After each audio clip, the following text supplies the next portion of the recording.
El poder de la cruz. Efectivamente, la cruz tiene un poder increíble, ¿no? Obvio que sabemos que la cruz como madero no tiene ninguna utilidad, pero es lo que sucedió en una cruz hace 2000 años que tiene un efecto increíble a través de las generaciones en la vida de los seres humanos. Así que hay un poder, ¿no?, totalmente relacionado a una obra que Dios hizo allí, la cruz. Por eso es que lo mencionamos así, ¿verdad? Solo rescatemos la cruz de Jesucristo, el Hijo de Dios. Tenemos una pregunta. Si tú y yo, en todo caso, si yo hago la pregunta, ¿tú estás en paz con Dios a través de la obra de Jesús en esa cruz? Es la pregunta que queremos resolver el día de hoy, ¿no? ¿Cómo lo vamos a desmadejar? ¿Cómo lo vamos a chequear? Vamos a ir al Evangelio según San Lucas, capítulo 12, versículo 49 en adelante. Y quiero que tengas tu Biblia a la mano porque vamos a ir por varios versículos bíblicos para poder descubrir este tema. El poder de la cruz basado en el camino de Jesús hacia Jerusalén. ¿Ok? ¿Ya estás en paz entonces con Dios o no estás en paz con Dios? De repente quieres estar en paz con Dios, pero también quieres estar en paz con los hombres y también quieres estar en paz con el diablo. No quieres pelear con nadie. Yo entiendo, ¿no? La tranquilidad es importante. Pero en los temas espirituales no hay término medio. Estamos en guerra, o estás de un bando o estás del otro. No puedes estar en el medio. Tienes que tomar una decisión y Jesús no va a bajar el tenor de este asunto. Así que prepárate porque lo que Jesús nos va a enseñar hoy día es tremendo, ¿no? Lo que el Señor va a hablar hoy día es realmente tremendo. Para ello entonces yo te invito aquí a mi PowerPoint, que es con el que siempre tratamos de manejar. Y como te has dado cuenta, tengo una cruz y tengo un fuego, ¿verdad? Al lado mío. Ahora yo me voy a mover al medio un ratito. ¿Sabes por qué? Porque quiero presentarte el Evangelio del Reino de Dios. El Evangelio del Reino de Dios tiene varias partes, básicamente 5 para entenderlo ahora de manera simple, y es que Dios crea el planeta Tierra. ¿Recuerdas este Evangelio del Reino, no? Dios crea el planeta Tierra, ¿para qué? Para poner en él a una creación especial, su creación. ¿Y cuál es su creación? Su creación es la humanidad. Eso es lo que hace Dios. Dios pone al ser humano para que viva allí. Y Dios va a gobernar sobre este ser humano y este ser humano va a obedecer a Dios dentro de los linderos del planeta. Ya está. Dios tiene un reino y tiene súbditos. ¿Y dónde está su reino? En la tierra. Correcto. Pero obvio, Dios es más grande que la tierra. Para nosotros está en la tierra, pero su reino se extiende por los confines del universo. Pues obvio, ¿no? Eso ya está, se sobreentiende.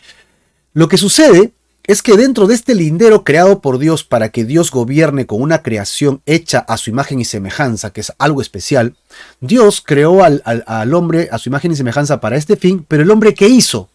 El hombre hizo algo terrible. ¿Qué cosa fue lo que hizo? El hombre se arrepintió de buscar a Dios y más bien quiso gobernar él, la tierra, por su propia cuenta. ¿Qué te parece? ¿No suena absurdo? O sea, yo tengo al Dios Todopoderoso que me va a guiar en su reino, pero no, yo saco a Dios del cuadro y yo quiero gobernar la tierra. Yo quiero gobernar mi vida sin Dios y rompo los principios del Evangelio del Reino. Obvio, si Dios tiene un plan, Él no lo va a desperdiciar porque el hombre no quiere. Así que Dios va a tomar una decisión. Dios va a querer que el hombre regrese. Dios va a hacer que el hombre regrese a Él, pero no por la fuerza, sino solamente con el que quiera. Para eso Él traza un plan y envía a su Hijo unigénito a la tierra, ¿sí? ¿Para qué? Para que muera en una cruz. ¿Sí? ¿En una cruz? Sí. Es decir, no te olvides, si Dios te crea para que hagas algo y tú desobedeces, como Dios es un juez justo, Él tiene que darte retribución justa por lo que haces. Si haces cosas buenas, te va a dar justa retribución por eso, y si haces cosas malas, justa retribución por aquello. Como el hombre está en deuda con Dios y no puede pagarle a Dios porque es enorme la deuda, tendría que pagarle con mi propia vida y ya estaría muerto, entonces Dios lo que va a hacer es enviar a su Hijo Jesucristo a la tierra para que en su cuerpo lleve el pecado de los hombres que quieran regresar a Dios. Ojo, los que quieran regresar a Dios, solamente los que quieran regresar. Entonces, ¿cuál es el objetivo de la cruz? El objetivo de la cruz es suplir al hombre, sustituir al hombre y llevar ese dolor en la cruz y luego morir en la cruz. Y después de morir, ¿qué va a pasar? Él va a tener que ir a las partes, dice, más bajas de la tierra. Es decir, Jesús descendió al infierno. Ahora, ¿la Biblia habla de fuego? Sí, la Biblia habla de fuego. El fuego tiene dos connotaciones: purificar y consumir, destruir. Así que, o juicio, ¿verdad? Así que Dios, cuando envía a su Hijo al mundo para rescatar al hombre, básicamente lo envía para que reciba toda la descarga del juicio de Dios. Por eso es que Él muere y Él es enviado al infierno, pero al hacerlo se lleva consigo el pecado del hombre y restaura al hombre. ¡Gloria a Dios! Así que todo aquel que cree puede ser restaurado en el plan original de Dios. ¿Estamos claros hasta aquí? Espero que sí, porque luego después de eso lo que hace el Señor es resucita a Jesús de entre los muertos. Pero no solo lo resucita, sino que después de que lo resucita hace que ascienda al cielo, y una vez que sube a la gloria de Dios, está sentado a la diestra de Dios Todopoderoso. Él ha prometido que regresará por segunda vez para instaurar ahora el reino nuevamente, pero con Jesucristo reinando en la tierra. El reino de Dios en la tierra. Fabuloso plan, ese es el plan de Dios. Eso es todo lo que el Señor quería hacer. Pero no solamente eso, no solamente aquello, sino que tenemos que tomar en cuenta nosotros. Vamos a colocarnos un ratito por acá para que podamos manejarnos con ustedes. A ver, un segundito. Sí, vamos así. Ya, perfecto. ¿Por qué? Porque lo que Dios está haciendo es un reino. Recuérdalo. Dios quiere establecer su reino. ¿Para qué? Para que tú y yo vivamos con Dios en ese reino. Pero igual que Adán y Eva, tú y yo hemos decidido pecar, hemos decidido desobedecer, hemos decidido no escuchar a Dios y no querer gobernar con Él en esta tierra, sino que yo quiero gobernarme solo sin Dios. Ese pecado me aleja de Dios. ¿Qué hace Dios? Envía a su Hijo Jesucristo para sustituirme por mi castigo, el que merezco, ¿ok? Siempre y cuando yo crea, siempre y cuando yo me arrepienta. Si yo me arrepiento, entonces surge el pago de su muerte en la cruz o su bajada al infierno, y Él me redime por su sangre, paga el precio de la redención, el precio de mi maldad, y es así como yo puedo regresar al reino de Dios. Ya. Perfecto, esto ya lo hemos enseñado varias veces, lo hemos hablado varias veces, ahora lo he repasado de manera rápida para que podamos regresar al contexto del día de hoy. ¿Por qué? Porque en el contexto del día de hoy vamos a notar nosotros que Jesucristo está llevando todo al punto de que entendamos el mensaje del reino y por qué Él nos sustituye. Bueno, en el contexto tenemos que recordar que Jesús está rumbo a Jerusalén, está bajando de norte a sur y está Él en Betania, cerca a Jerusalén. Supuestamente los está albergando la familia Marta y María junto con Lázaro. Y Él se encuentra alrededor de Jerusalén predicando, enseñando y dando señales de Mesías. Aún así, la gente le pide señales. Jesús les habla del tema de las señales y luego un fariseo lo invita a su casa. Y él también tiene este concepto erróneo de Jesús y Jesús le habla muy fuerte. A partir de aquí lo que encontramos nosotros de parte de Jesucristo es una conversación muy severa, muy fuerte, muy contundente. O crees o te condenas, o crees o no crees. El tenor de Jesús ya dejó de ser tan suave, tan lleno de paz, tan lleno de mira, ven conmigo, arrepiéntete, piénsalo. No, ahora es ven o morirás.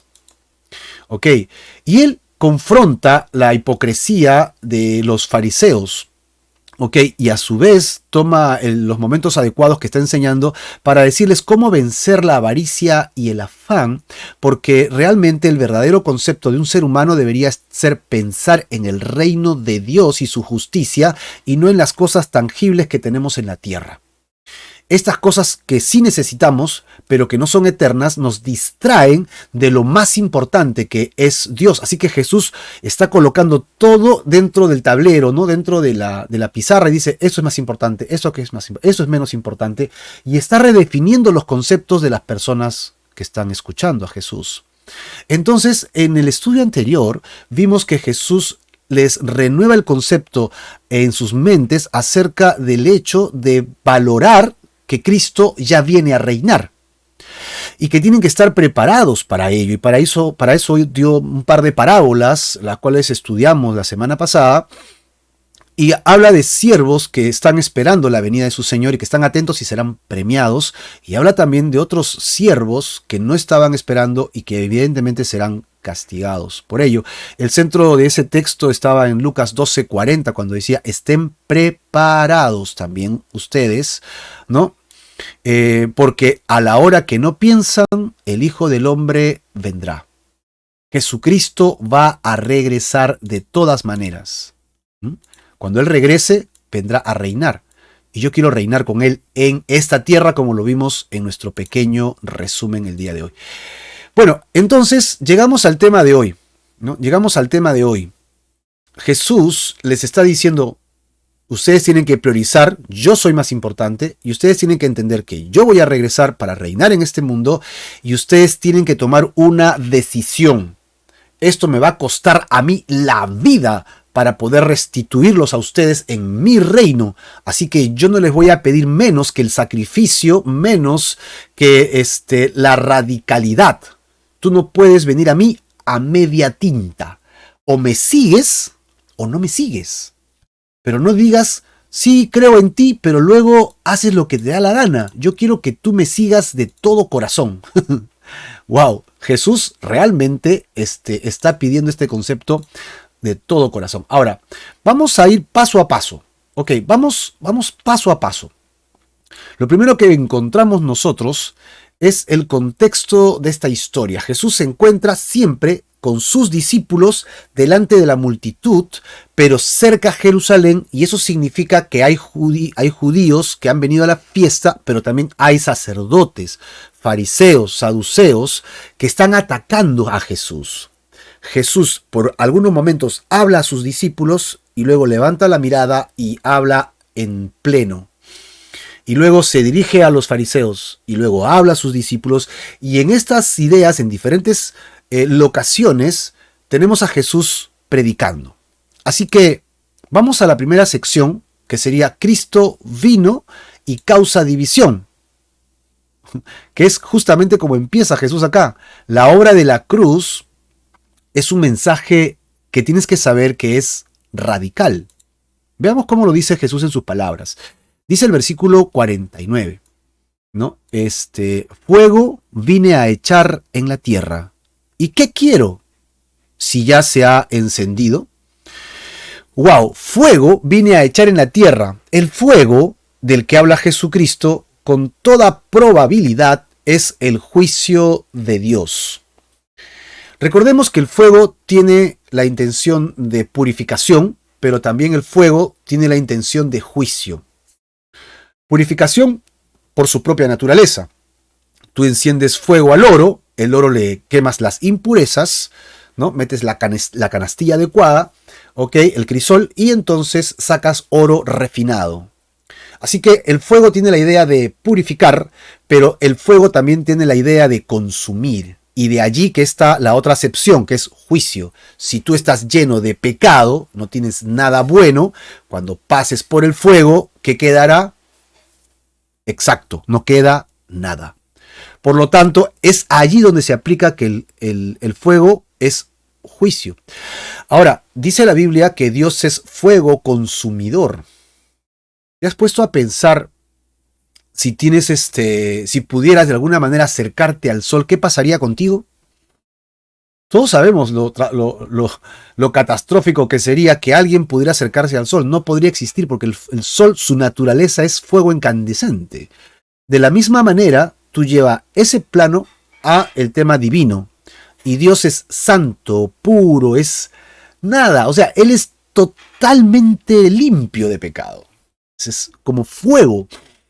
Y si yo, un ser pecador, me acerco a Él, la naturaleza divina, su esencia, me consumiría. Por eso es que es fuego consumido. Yo no me puedo acercar a Dios y pensar que saldré librado, porque Él es fuego consumidor. Él me puede hacer juicio por mis pecados. Yo necesito estar limpio de pecado para poderme acercar a Dios, y eso es imposible por mi propia cuenta. Ahora, ¿Va a haber un juicio final? Sí, hermano, va a haber un juicio final que va a ser un juicio de fuego. Ahora, hay varios textos en el Antiguo Testamento que nos van a ilustrar, nos van a ayudar a entender un poquito mejor la idea. A ver, yo te voy a citar algunos textos rápido, que lo voy a poner acá para leerlo juntos. Isaías 66:15 dice, porque he aquí que Jehová vendrá ¿con qué? Ahí está, con fuego, y sus carros como torbellino, ¿para qué? Descargar su ira. Acá está la relación fuego-juicio, ¿no? Fuego, ira, con furor, dice, y su reprensión con llama de fuego. Así que está claro, por lo menos en este pasaje, y luego en otros más, que según el libro de Isaías, Dios sí va a venir con juicio, que es el equivalente a fuego, un fuego destructor. El libro de Joel, capítulo 2, versículo 30, dice, y daré prodigios en el cielo y en la tierra. Luego lo que dice es sangre y fuego y columnas de humo. Oh, ¿no? Como dicen por ahí, uyuyuy, ¿era verdad? Sí, hermano. Dios es amor, Dios es paz, Dios es bueno, es misericordioso, es compasivo, Él no quiere castigar, Él quiere dar una nueva oportunidad. Sí, pero no va a poder evitar Dios hacer juicio. Llegará el momento en que Dios tenga que hacer el juicio y Él no va a trastabillar, Él no va a titubear. Si Él tiene que decir que eres culpable y que tienes que ser condenado por la eternidad, Él lo hará. Él lo hará. De que te dio la oportunidad para que no seas condenado, también está en la esencia de Dios. De ahí que envió a su Hijo Jesucristo, que toda la ira de Dios, la descarga de la ira de Dios, del fuego de Dios, cayó sobre Jesús para que tú no recibieras esa carga, es el amor de Dios. Pero si tú no quieres recibir ese mensaje, tienes que saber que un día sí tendrás que dar cuenta a Dios. Isaías 66:15. Bueno, este ya lo leímos, vamos a Malaquías 3:2, dice, ¿y quién podrá soportar el tiempo de su venida? ¿O quién podrá estar en pie cuando Él se manifieste? ¿Quién? Pues cuando Él venga y haga juicio, ¿quién podrá decir, acá estoy, Señor, ven un ratito, quiero conversar contigo? Porque Él es fuego purificador y como jabón de lavadores. Nadie puede estar en pie delante del Todopoderoso. Él va a purificar nuestros pecados. Y si somos puro pecado, no va a quedar nada. Nos va a destruir. Evidentemente, la destrucción que viene es separación y muerte eterna, no aniquilación y desaparición, por si acaso. Es decir, seguiremos existiendo, pero lejos de Dios, ¿no? En un fuego eterno, peor todavía porque es el infierno. Malaquías, capítulo 3, verso 5, dice, y vendré a ustedes, ¿para qué? Para juicio. Recuerda, hermano, vendrá el día del juicio. Dios hará juicio sobre la humanidad. Dios creó la tierra para que tú estuvieras allí y tú gobernaras de parte de Dios. Pero si tú te haces el loco y sacas a Dios del cuadro, ¿tú crees que Dios no te va a pedir cuenta igual?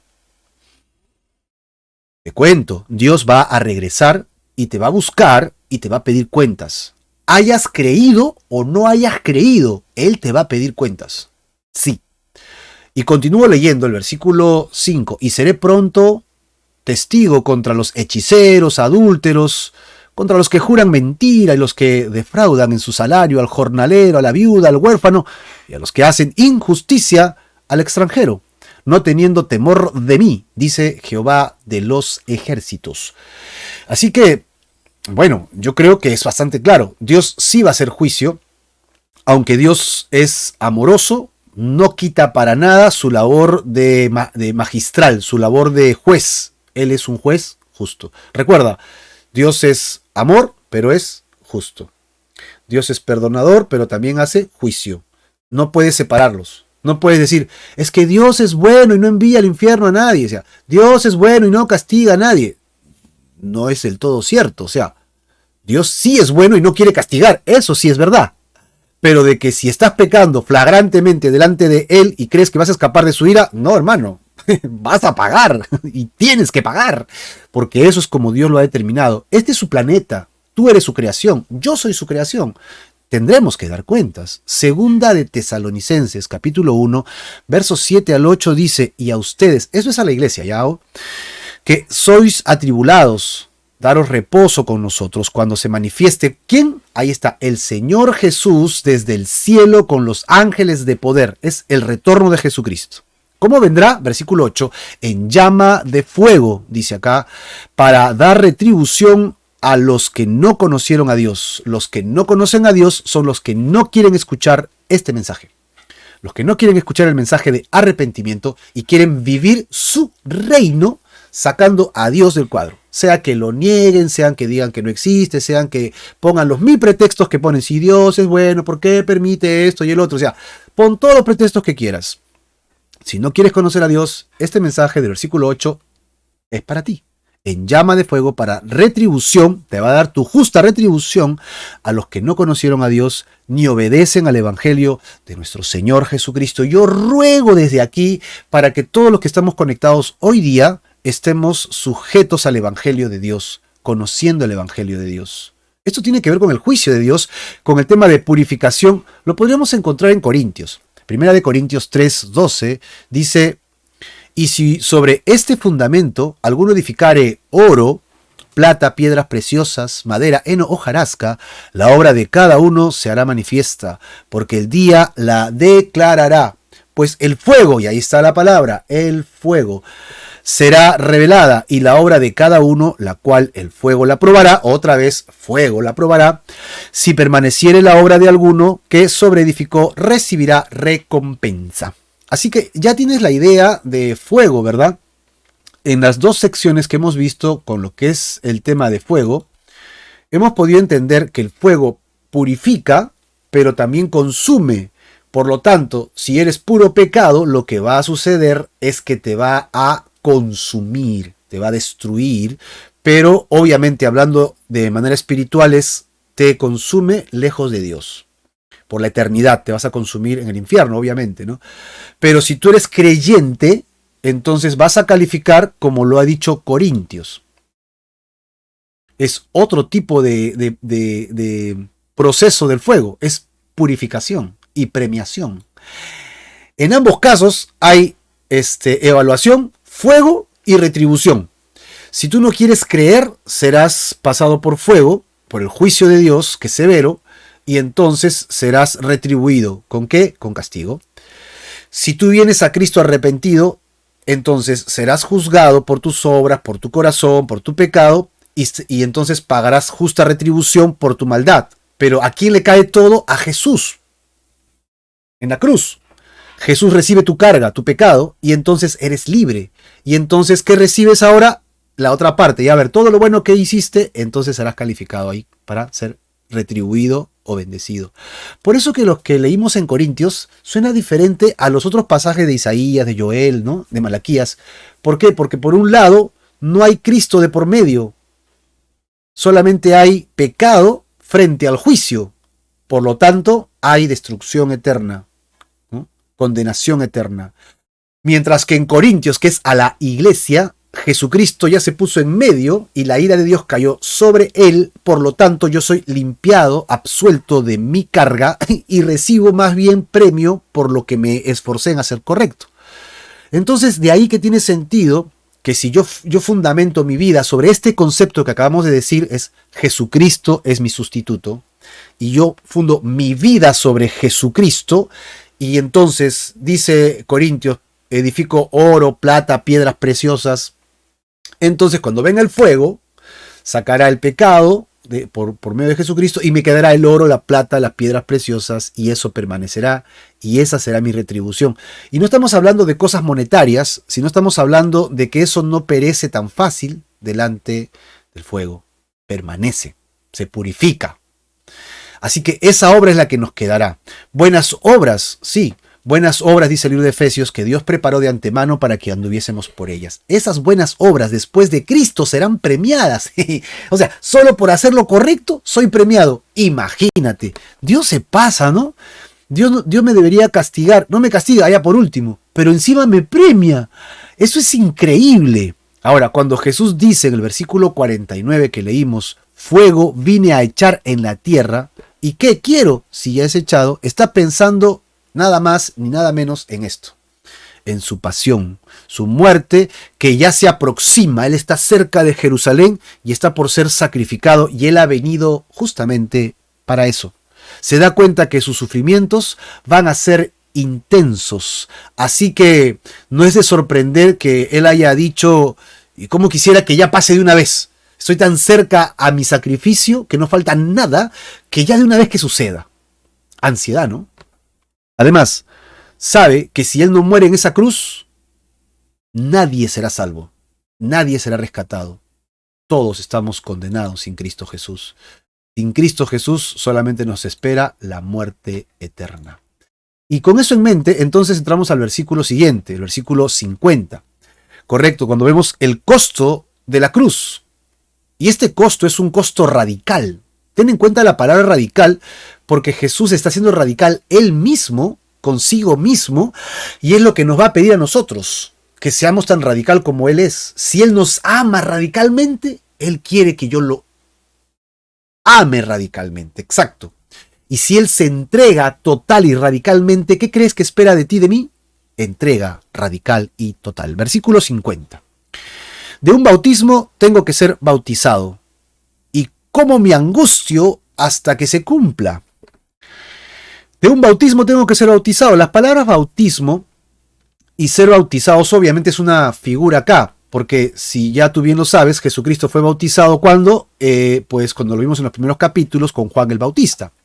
Así que la palabra bautizar, si tú bien recuerdas, significa sumergir. Eso es lo que significa la palabra baptizein, es sumergir. Así que yo puedo bautizar a algo si lo pongo dentro de una botella con agua. Está bautizado en agua o aceite o lo que quieras.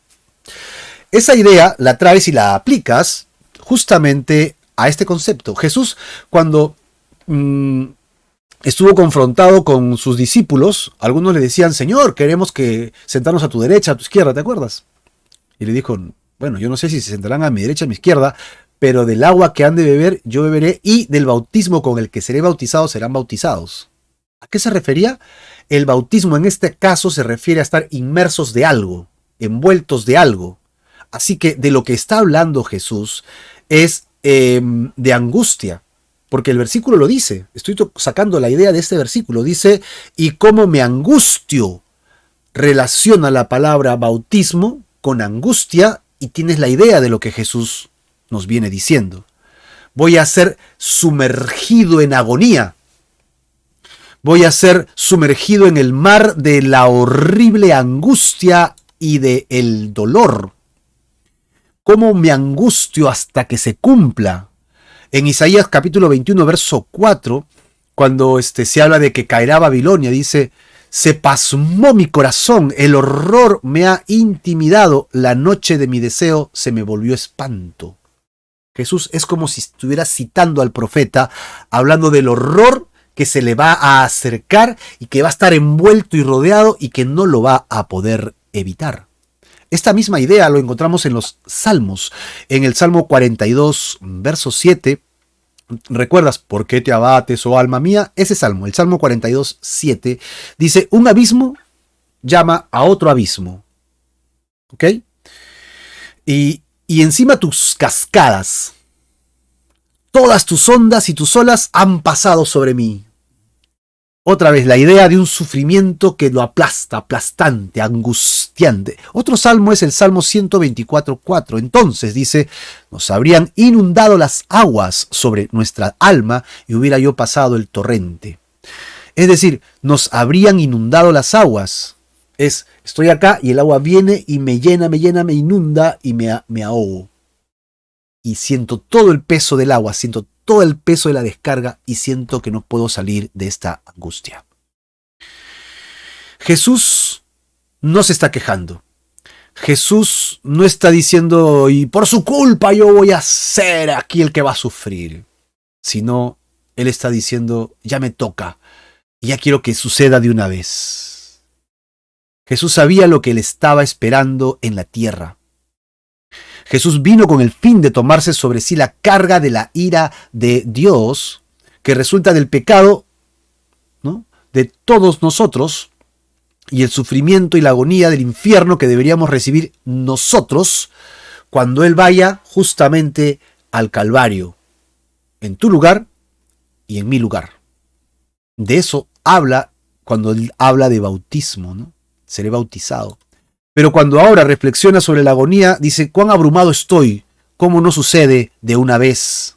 La decisión radical y eterna del amor de querer rescatar a la humanidad debería llevar al hombre a tomar una decisión firme y eterna. Lamentablemente, no toda la humanidad recibe este regalo de la misma manera.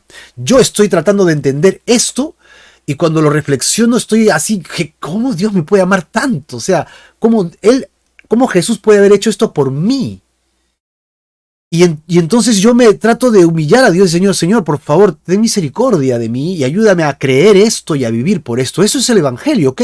No lo olviden. Pero hay muchos hermanos, amigos, que no quieren recibir este mensaje. Y es por eso que Jesús continúa diciendo algo que parece increíble. En el versículo 51 al 53 vamos a ver los efectos que produce la cruz de Jesús, ¿no? Y va a hablar de decisiones radicales. Básicamente eso es eso, decisiones radicales. Dice el versículo 51, y cito, ¿piensan que he venido para dar paz en la tierra? Les digo, no, sino disensión. Porque de aquí en adelante 5 en una familia estarán divididos, 3 contra 2 y 2 contra 3. Verso 53. Estará dividido el padre contra el hijo contra el padre, la madre contra la hija contra la madre, la suegra contra su nuera y la nuera contra su suegra. Lo que Jesús está explicando acá es realmente curioso, ¿no? Realmente curioso. Es decir, no pareciese que fuese el mensaje conciliador de Jesús de siempre, ¿no? Señor, has venido a traer paz a este mundo. ¿Qué sucedió? Los hebreos dicen que esto es un mashal que quiere decir un dicho paradójico, un dicho que suena increíble, ¿no? Piensan que he venido a dar paz en la tierra y la respuesta es no. No, les digo que no, he venido a traerles más bien división. Y hace que surja este asombro, pero ¿cómo puede suceder eso? ¿Acaso Jesús no es, según Isaías, el príncipe de paz? ¿No es acaso el que pronuncia la bendición para los pacificadores en el Sermón del Monte? La respuesta es, bueno, sí, también. Pero entonces, ¿cómo puede ser las dos cosas? Pues es que Jesús ha venido a este mundo, recuerdas el planeta Tierra, ha venido a este mundo para restaurar tu paz con Dios. Y cuando Él venga a reinar literalmente, porque viene por segunda vez, recuerda que Él lo prometió, viene a reinar, Él viene a instaurar su paz, donde Él gobierna y todos estamos sujetos al unísono, solo a Él. No hay rebelión, no hay nada. Así que esa será la época de la paz milenial. Él ha venido a traer esa paz. Pero ese es el fin eterno de Dios para con nosotros. Sin embargo, ese reino físico todavía no ha venido. Por ahora, todos aquellos que recibimos a Jesús ingresamos al reino espiritual del Señor hasta que Él venga para que se convierta en físico cuando nos dé otro cuerpo. Todo esto suena alucinante, ¿no? Pero es la promesa. Mientras tanto que Él venga, en la tierra todavía va a haber dos grupos, los que creen y los que no creen. Así que cuando Jesucristo llega a la tierra encuentra resistencia de las tinieblas, del pecado que está en nuestro propio corazón y de la maldad que nos envuelve. Yo quiero que me acompañes a una cita en el Evangelio de Juan, capítulo 3, versículo 18, que es un versículo muy conocido. Yo sé que tú conoces el 16, ¿verdad? Que es el más conocido de todos, pero yo voy a ir 2 versículos más adelante cuando habla del amor de Dios por el mundo. Vamos a leer del 18 al 21. ¿Me acompañas? Sí, acá lo tengo. Dice el verso 18, el que en él cree no es condenado. Ya está. Yo creo y ya no tengo condena. Pero el que no cree, ok, ya ha sido condenado porque no ha creído en el nombre del unigénito Hijo de Dios. Así que el mundo se divide en dos.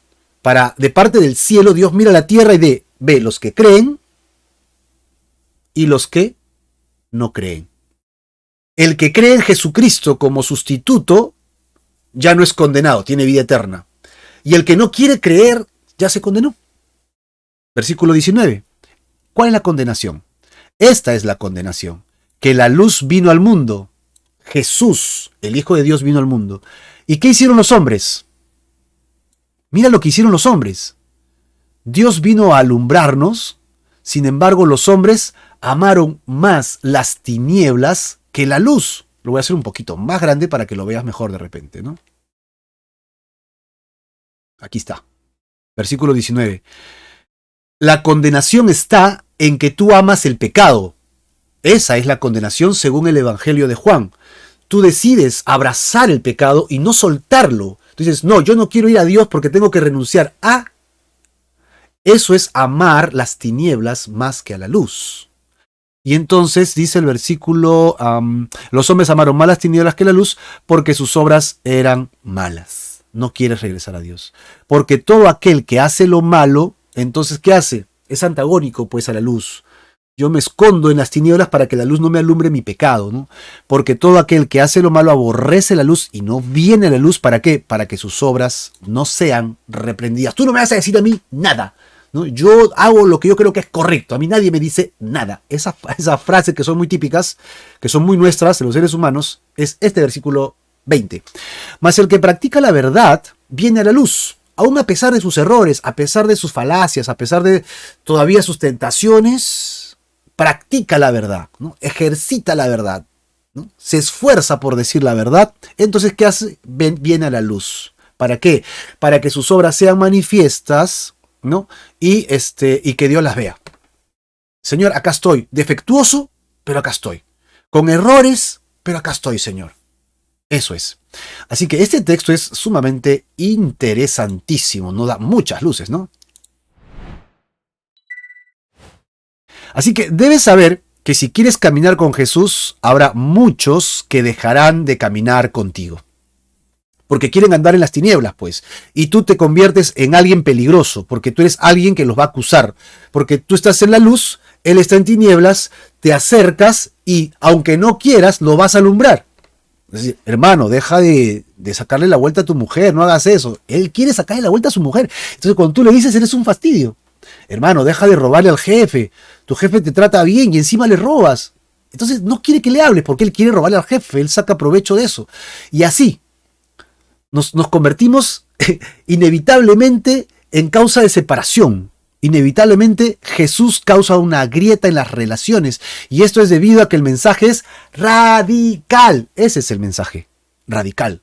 Con Cristo, vida eterna, paz con Dios. Sin Cristo, muerte eterna, horror en el infierno. Lamentablemente debemos esperar división. No es lo que queremos, pero es lo que hay. No todos desean recibir el mensaje de Jesús. Y se hará evidente quién está de parte del Señor y quién no está de parte de Jesús. Es así como serán revelados los pensamientos de muchos corazones. Cuando habla de la parábola de los labradores en Mateo capítulo 21, ¿tú te acuerdas de ese pasaje?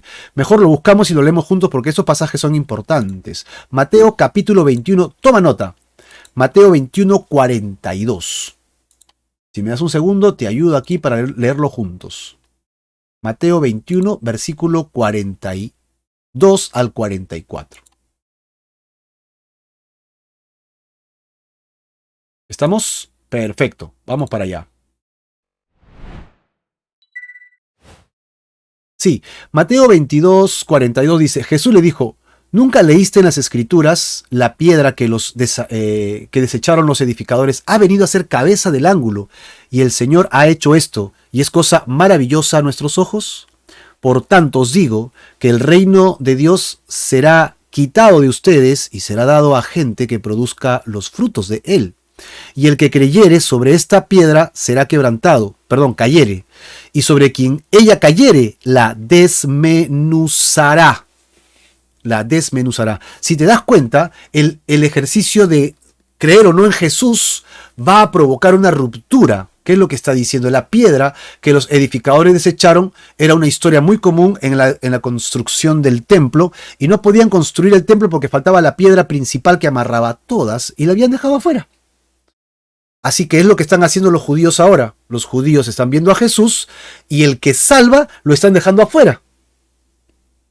Pero cuando se den cuenta que él era la piedra angular, entonces dirán, ¡ah! ¿Qué hicimos? Y entonces se lamentarán. Y lo mismo podría estar pasando con nosotros. Sabemos la verdad, pero no la estamos aplicando a nuestra vida. Lucas capítulo 2, en este mismo evangelio, cuando es la presentación del niño, ¿te acuerdas? La presentación de Jesucristo, en el versículo 34 y 35 dice, y les bendijo Simeón, y dijo a su madre María, he aquí, este está puesto ¿para qué?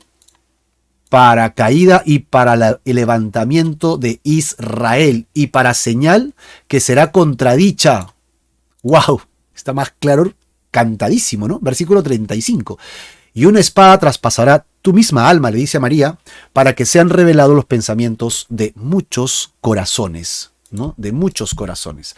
Así que la entrada de Cristo a este mundo divide en dos, separa, parte en pedazos, y al hacerlo así, vuelve a una persona contra otra. Dios nos manda a amar a nuestros enemigos, es cierto, a bendecir y a no maldecir, ¿no? Sin embargo, el mundo nos va a aborrecer. Sí, yo no estoy buscando dividir, yo estoy buscando que la gente venga a Jesucristo, pero eso va a provocar algo en sus corazones. Juan capítulo 15, versículo 18. ¿Estás conmigo allí? Vamos. Juan 15, versículo 18 dice, si el mundo os aborrece, sepan que a mí me ha aborrecido antes que a ustedes.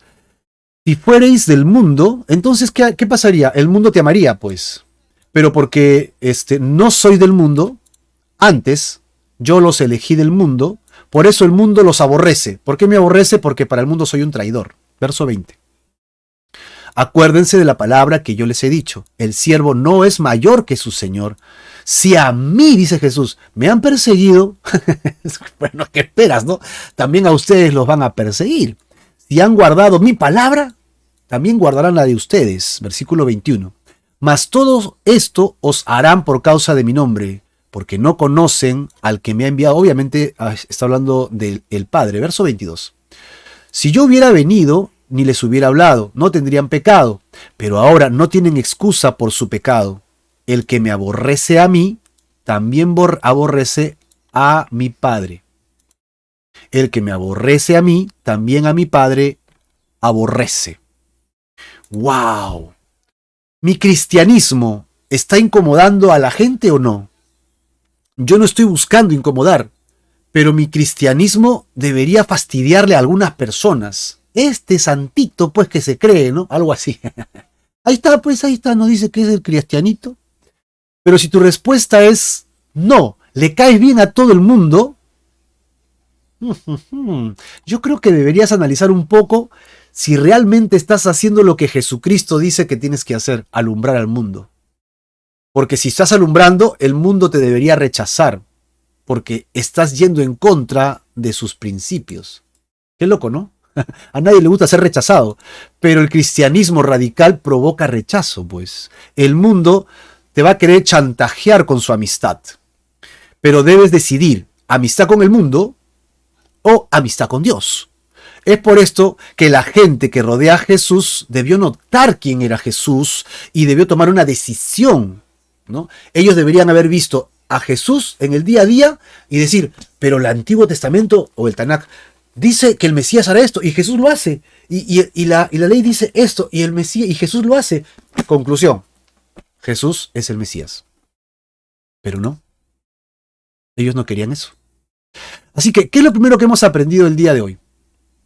¿Qué es lo primero que hemos aprendido el día de hoy? Lo primero que hemos aprendido en este pasaje que hemos leído y sobre todo en esta división que incluso va al núcleo familiar, ¿no? Es el concepto de radicalidad. Un mensaje realmente radical. Él es radical para salvarnos y el Señor está esperando que tú seas radical en tu vida para con Él también. Que no le neguemos, que no le neguemos. Así que primer mensaje importante, la radicalidad. Vamos al segundo tema que Jesucristo toca. Cristo vino y debemos notarlo. ¿Cómo así? Él va a usar las estaciones para hablar con ellos, ¿no? Y les va a hablar de la observación. Que ellos tienen que ser observadores, estar atentos a lo que sucede alrededor y en sus corazones, obviamente. Versos 54 y 55. Decía también a la multitud: cuando vean la nube que sale del poniente, luego dicen, agua viene, y así sucede. Y cuando sopla el viento del sur, dicen, hará calor, ¿no? Y lo hace calor. Así que, nuevamente, como una vez antes, en el capítulo 14, Jesús se vuelve hacia las multitudes, ¿no? Porque acá dice el versículo 54, está hablando con sus discípulos, multitudes. Y les dice lo siguiente: cuando veáis la nube que sale del poniente. Bueno, las lluvias de Israel vienen del occidente, o sea, del Mediterráneo. Por eso cuando se pone oscuro, dicen, va a haber lluvia. ¿Se acabó? Ves eso siempre, se convierte en una constante, y le dices a tus hijos, tus nietos, y ya cuando ellos crecen y chiquitos, saben qué va a suceder. Ahora, por el otro lado, cuando sopla viento del sur, el viento siroco sopla desde el sur y desde el oriente, es decir, desde el desierto. Entonces, si viene un viento del desierto, ¿qué trae? Calor, calor abrasador. Así que si ves una señal y ves la otra señal, dices, va a suceder esto y el otro. Y él continúa con el siguiente versículo. El siguiente versículo es el 56. Entonces, él les va a hablar de observar sus tiempos. Hipócritas, saben distinguir el aspecto del cielo y de la tierra, ¿y cómo no distinguen este tiempo? Lo que me llama curiosidad de Jesús es que él no les dice ignorantes, él les dice hipócritas. Ellos no querían creer por falta de evidencias, sino porque no querían reconocer lo que tenían delante de ellos. Tú ya bien sabes, porque lo hemos dicho, que la palabra hipócrita significa actor o comediante. Los fariseos, entonces, que tanto se jactaban de leer las señales, ¿no?, de saber las escrituras, estaban involucrados en una pequeña contradicción. Aunque conocían las profecías del Antiguo Testamento con relación al Mesías, estaban completamente ciegos ante el Mesías. Profesaban ver al Mesías, saber de él, pero al tenerlo adelante no lo veían. La verdad es que no lo querían ver. Eso es. No querían verlo, querían ser sordos y mudos. ¿Por qué? Porque no querían aceptar que Jesucristo era el Mesías. Ustedes no distinguen los tiempos, le dice Jesús. La respuesta a esta pregunta es que ellos tenían discernimiento para hacerlo, ¿no? La lluvia, y las cosas que suceden a su alrededor eran evidentes. O sea, ellos sí tenían la inteligencia para poder llegar a esas conclusiones, pero estaban más interesados en las cosas externas, el calor, en las cosas de la cosecha, que tenían poco interés en las cosas morales y espirituales. Estaban desenfocados, eran materialistas, estaban llenos de egoísmo. Un hombre, comentarista, dice que tal vez ellos ignoraban tres cosas: el bajo estado de moralidad entre el público, la situación política y las advertencias celestiales. Eran cosas que ignoraban. ¿Por qué? Porque estaban preocupados básicamente en qué van a comer y en qué se van a llenar la pancita. Y descuidaban el corazón de la gente, descuidaban los temas políticos y sociales. Hermanos, tenemos que estar atentos a lo que pasa a nuestro alrededor. Ahora, sobre todos estos asuntos, los fariseos y los líderes judíos ignoraban o trataban de ignorar realmente las cosas espirituales de Jesucristo, porque solo estaban valorando los temas físicos. Y lo que Jesús les está diciendo a ellos: ustedes tienen la capacidad para entender, pero no quieren creer. Ustedes tienen las evidencias de la ley, de quién soy yo, pero ustedes no me quieren recibir. Son unos hipócritas, son unos actores. Están tomando una postura de ser religiosos, pero en realidad no lo son. De gente que conoce de Dios, pero que en realidad no quiere acercarse a Dios, son unos hipócritas. Así que vamos a la segunda cosa que hemos entendido ahora. La primera era un mensaje radical. No paz, sino disensión. Sé radical. La segunda es que tú tienes que tener una actitud de ver. Mira lo que pasa en tu tiempo. Mira cómo está tu situación espiritual. Sí, tienes que estar atento a la comida, al trabajo, el negocio. Esas cosas son importantes, pero no más importantes que tu vida espiritual. Jesús va a terminar con el tercer concepto. Cristo vino y debes tomar, pues, una decisión. Hay una necesidad de la reconciliación con Dios. El versículo 57 y 58 va a llevar esto a una esfera de juicio. Lo lleva del campo, de la naturaleza, a un tema de un juicio. Versículo 57, ante un magistrado, al cual va a pedir que se arregle con el magistrado antes que llegue al final. ¿Y por qué no juzgas por ti mismo lo que es justo? Cuando vayas al magistrado con tu adversario, procura en el camino arreglarte con él. Esto es interesante. ¿Por qué no quieren tomar la iniciativa de juzgar lo recto? Es lo que le dice Jesús. Jesús pone esta ilustración. Lo primero que vemos aquí son los personajes. Por ejemplo, el magistrado. Vemos al adversario. Y dice aquí, cuando vayas, es decir, la tercera persona que está yendo al juicio, ¿no? Con el adversario. ¿Quién es el magistrado aquí? El magistrado sería Dios, quien está sentado en la corte para juzgar. Correcto, Dios, y no está hablando de un juez, es el juez jefe, el jefe de los jueces, el magistrado, la máxima autoridad que ya dice esto está mal y se acabó. Segundo, el adversario. El adversario vendría a ser, yo sé que la palabra adversario suena más como el diablo, ¿no? Que es la idea general. Pero acuérdense que Jesús está poniendo el ejemplo de un juicio y no necesariamente está hablando del diablo. Está hablando de nosotros y la radicalidad de Jesús. Entonces, bajo esa premisa, él dice, hay un juicio y tú tienes un adversario, a alguien que has perjudicado. ¿A quién has perjudicado en tu vida, hermano? ¿A quién has perjudicado? ¿A quién le has hecho daño? ¿Has mentido? ¿Has robado? ¿A quién? Pero también hay alguien que yo he perjudicado en la eternidad, que es Jesucristo.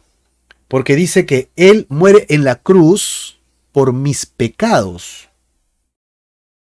Eso significa que si yo no hubiera pecado, Jesucristo no hubiera tenido que morir en la cruz. Así que yo he perjudicado a Jesús también. Así que mi adversario acá está en un lindero de Él viene a acusarme por algo que yo sí le hice. Por consecuencia, cuando vayas, o cuando tú vayas, o cuando yo vaya ante el magistrado, ¿soy culpable o inocente? La respuesta es culpable. Sí, la respuesta es culpable. Yo soy un transgresor. Eso es lo que yo soy. Así que cuando vaya al magistrado, no es que yo voy a ir para hablar contra el otro y decirle, mira, él también me hizo esto, él me hizo lo otro. No, yo voy a ir a dar cuentas por lo que yo hice. ¿Qué tan culpable puedo ser yo? Para eso vamos a tener que ir al libro de Romanos, capítulo 10. Ok, el hecho de llegar hasta el tribunal, no lo olvides, ante un juez supremo y con un acusador que yo le he afectado, me pone en la calidad de, recuérdalo, culpable. Y además, sé que soy culpable. Y vamos a ir al veredicto de Dios. ¿Cuál es el veredicto de Dios ante la humanidad? El veredicto de Dios ante la humanidad es tremendo. Acompáñame, por favor. Este es el veredicto de Dios para ti y para mí. Como está escrito, a los ojos de Dios, no hay justo ni siquiera uno. No hay quien entienda. No hay quien busque a Dios. Tú dirás, yo busqué a Dios. Pero 1 Juan dice que tú lo buscaste porque Él te buscó primero. Todos se desviaron. A una se hicieron inútiles. No hay quien haga lo bueno. No hay ni siquiera uno. Sepulcro abierto es su garganta. Con su lengua engaña. Veneno de áspid hay debajo de sus labios. O sea, de serpiente, ¿no? ¡Qué miedo! Versículo 14. Su boca está llena de maldición y de amargura. Sus pies se apresuran para derramar sangre. Quebranto y desventura hay en sus caminos. Y no conocieron camino de paz. No hay temor de Dios delante de sus ojos. Versículo 19. Pero sabemos que todo lo que la ley dice, lo dice a los que están bajo la ley, para que toda boca se cierre y todo el mundo quede bajo el juicio de Dios. Todos estamos bajo el juicio de Dios y todos somos culpables. Lamentablemente, todos somos culpables, hermano. Esto es lo que nos espera a nosotros, la culpabilidad por nuestros pecados. Es decir, nadie se va a escapar del juicio de Dios. Nadie va a escapar del juicio de Dios. Así que Jesús usa el sentido común. Si tú llegas al magistrado, reconcíliate antes de llegar al tribunal, porque con seguridad que allí no vas a encontrar misericordia. Solo vas a encontrar la fuerza total de la ley que ha sido quebrada, obvio. Y procurar dar arreglo sería lo más sensato, lo más sabio. Así que en la ilustración dada, la alternativa de reconciliación o prisión están en la mano. ¿Me reconcilio antes de llegar o llego al magistrado y recibo condenación? Yo creo que la primera, ¿no? Cuando vayas al magistrado, arréglate con él. Así que la sugerencia es reconciliación. Arréglate. Es entre el hombre y Dios la reconciliación. Y es el hombre que debe buscar el acuerdo. Dios ya trazó todo, está listo para hacerlo. La única alternativa es sufrir la sentencia del gran juicio y la sentencia es el castigo eterno. Ahora, podemos ver el pleno significado de la pregunta de Jesús en este verso 57 que hemos estado buscando, ¿no? En el verso 57 que hemos estado estudiando. ¿Cómo no pueden ser lo suficientemente sabios como para humillarse y reconciliarse con Dios? Sería la idea. A esta pregunta de acá. En lugar de arriesgar las inevitables consecuencias de llegar al juicio como una incorregible juicio de Dios contra nuestras vidas. ¿Cómo es posible que no quieras arrepentirte hoy? Que sería lo más sabio. Versículo 59 y termina Jesús. No sea que te arrastre el juez y el juez te entregue el alguacil y el alguacil te mete en la cárcel. Te digo que no saldrás de allí hasta que hayas pagado aún la última blanca. Esto es lo que quiere decir acá. Lo que quiere decir acá es, si tú llegas al magistrado, entonces eres culpable. Ya no hay vuelta atrás, ahí no te puedes arrepentir, ya tienes que pagar. Así que el juez te va a llevar por medio de los ángeles, ¿a dónde? Al infierno, que es el equivalente a la cárcel. Y dice allí que cuando sales, ya no hay salida, hermano. Y esto es por la eternidad. Hasta que pagues la última blanca, es el último centavo, en otras palabras. Es decir, Dios no se le va a escapar absolutamente nada. Dios quiere reconciliarse contigo y no quiere que llegues a este juicio. Por eso es que Él envía a su Hijo Jesucristo antes. Justificados pues por la fe, tenemos paz para con Dios por medio de nuestro Señor Jesucristo, por quien tenemos entrada por la fe a esta gracia en la cual estamos firmes y nos gloriamos en la esperanza de la gloria eterna en Cristo Jesús. Hoy día es un buen día para que arregles con Dios. Hoy día es un buen día para que arregles con el Señor y le entregues tu vida. No te olvides, hay un mensaje radical, sé radical.